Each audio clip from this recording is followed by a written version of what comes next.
a statement in Isaiah basically saying the world is falling apart. Staring back at Israel, saying judgment is turned away backward, and justice stands afar off.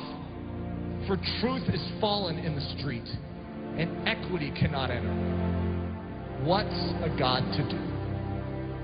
And he saw that there was no man, and he wondered that there was no intercessor.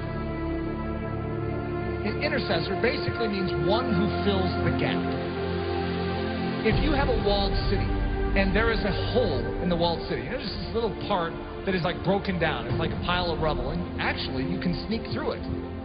You know, there's a vulnerability in a time of war. If you have an enemy, what's an enemy looking for? The gate, to try and scale the gate?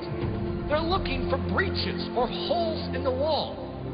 They're not stupid. They're not going to waste their time going through the front door when they can go through a side little broken down breach.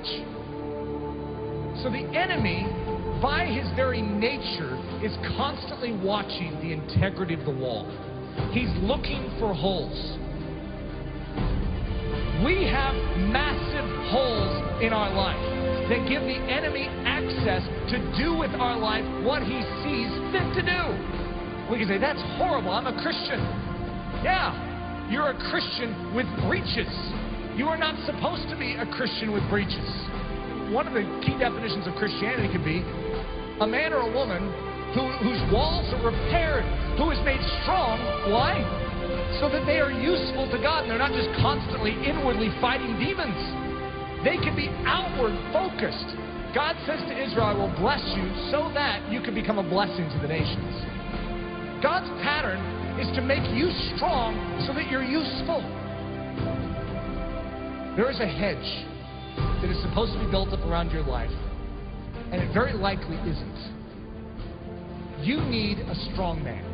You need someone who can step in and fight off that enemy to make you strong so that you can start focusing outward instead of on your own issues. Most of us as Christians, the church is so weak because we have literally less than 1% of our time that is able to focus outward because we are so caught up in our issues and our difficulties. Even the healthiest among us, we have issues. We have difficulties, whether it's relational, whether it's financial, whether it's health, we have issues. And there's a dying world out there. You know that estimated 150,000 people died and went to hell today? Let's think about this. What did we all do about it? Did we take a step forward in beginning to do something about it? Or are we just stemming the tide from our life falling apart even more than it is? We are living on the defensive instead of the offensive. What we need is the same thing God was looking for back then. The walls are broken down. The city is in disrepair. Israel is without a defender. Where's the intercessor? You know who Jesus Christ was? In a nutshell, he's the intercessor. He's the man who stands in the gap. He's the strong man who came and took the full blow upon himself so that we could gather our wits spiritually and awaken and say, I'm in. Thank you for rescuing me. Literally, he took the blow. Everything that was aimed right at you to absolutely decimate your life, he took it square on. Without even a whimper, he took it. For the joy that was set before him because he valued you so much. He took the blow. See, one of the things that happens with the life of Jesus, we have a tendency to make him a mousy character. We have a tendency to diminish his manly strength. We are talking about the greatest warrior of all time. In the Old Testament, the term is Lord of Hosts, the captain of captains, the general of generals. And he's a general that led his troops into battle with his own life. He's the one that did it. All the rest of the army was cowering in the background. They couldn't fight this army. And he stood up single-handedly and defeated them. That is our intercessor. That is our king.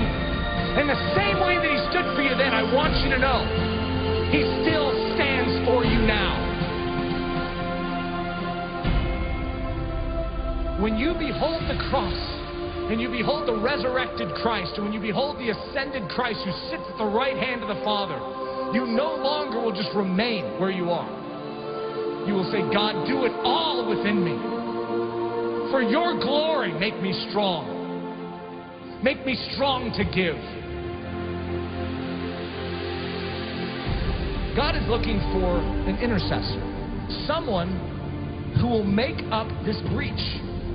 We need to become a body that is thinking about every single one around us, as opposed to ourselves. Coming to church going, I need to be prayed for this week. What about who can I pray for this week? Just a different mindset. It's not what this church can do for you, but what you can do for Jesus Christ and this church. Think of that attitude shift, saying, God, you made this life, and you have called me for more than just to save me.